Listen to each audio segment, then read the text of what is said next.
প্রিয়া আর সৌরভকে হাতে নাতে ধরলো কথা। সম্পূর্ণ জানতে ভিডিওটিতে একটি লাইক করে প্রথম থেকেই দেখতে থাকুন।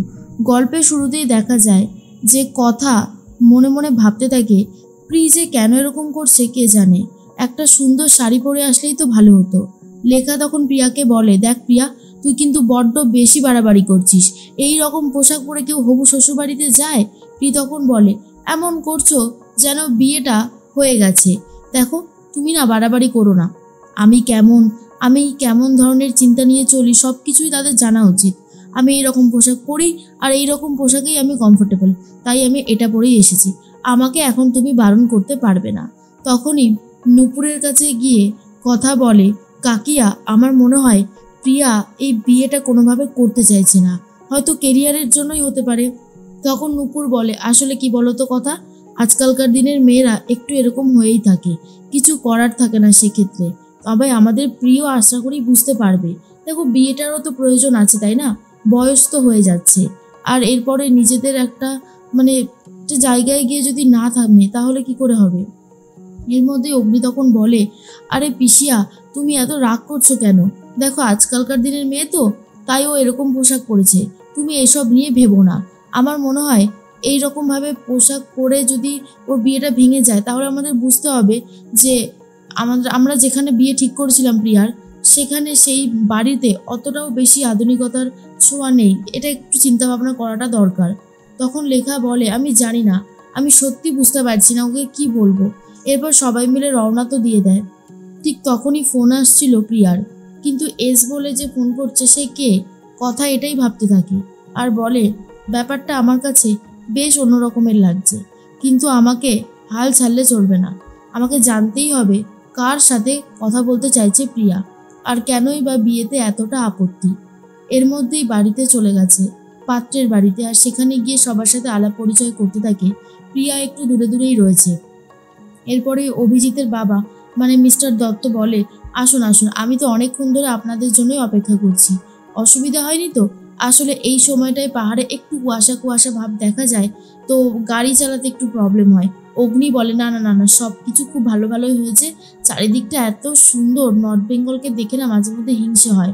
এরপর কথা এসে সবাইকে নমস্কার করে, জুনি, ঋতু এরাও করে। আর প্রি তখন দূরে দাঁড়িয়ে রয়েছে। লেখা তখন বলে, কি রে প্রিয়া, আয় নমস্কার কর। এরপর প্রিয়া নমস্কার করতে গেলে পাত্রের বাবা বারণ করে। পাত্রের মার একটু সন্দেহ হয়। পাত্রের মা সুতপা দেবী তার হাজবেন্ডকে জানায়, কি গো, এই মেয়েটাকে দেখে না আমার একটু অন্যরকমের লাগছে। অগ্নিবর বউ, তারপরে অগ্নিবর শালির বন্ধু, এরা দেখো কতটা ভালো একটা পোশাক পরে এসেছে, বেশ নম্র ভদ্র, কিন্তু ওই তিনজনকে দেখো কেমন টাইপের লাগছে। আসলে ওই তিনজন হলো ম্যান্ডি, অর্ণা আর প্রিয়া।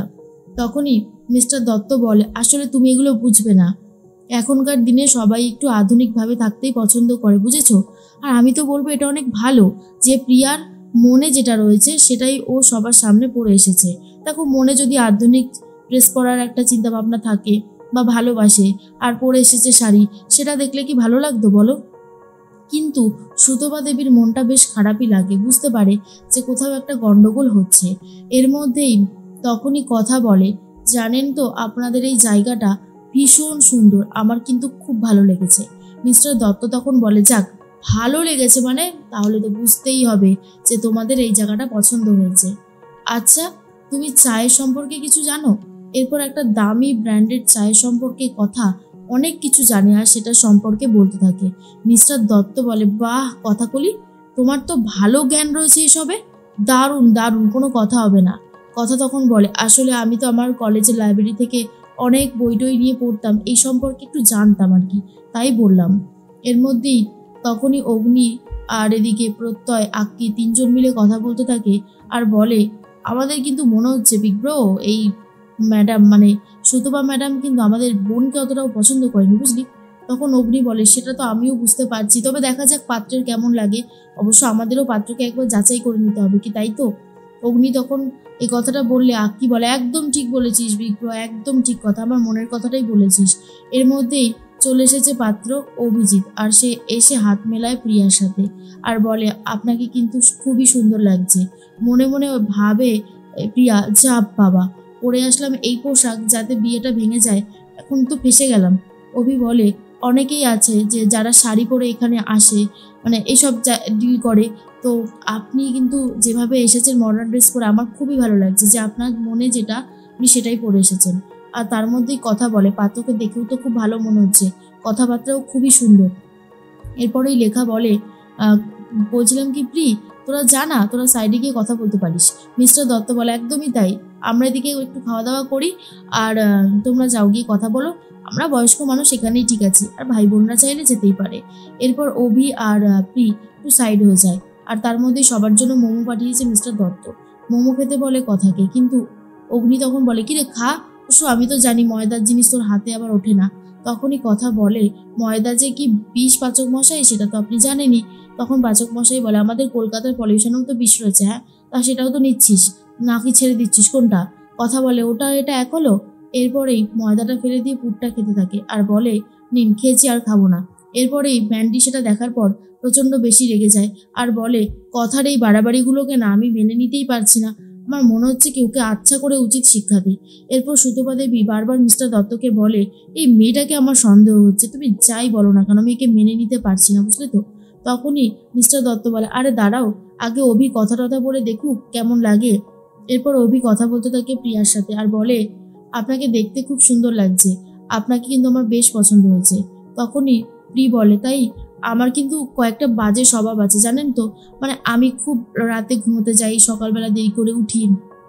অভি বলে এক্স্যাক্টলি, এটা আমিও করি, তার জন্য মায়ের কাছে অবশ্য মাঝে মাঝে বকা খাই, কিন্তু কি করব বলুন, এটা তো হ্যাবিট, এটাকে এত সহজে চেঞ্জ করা যায়?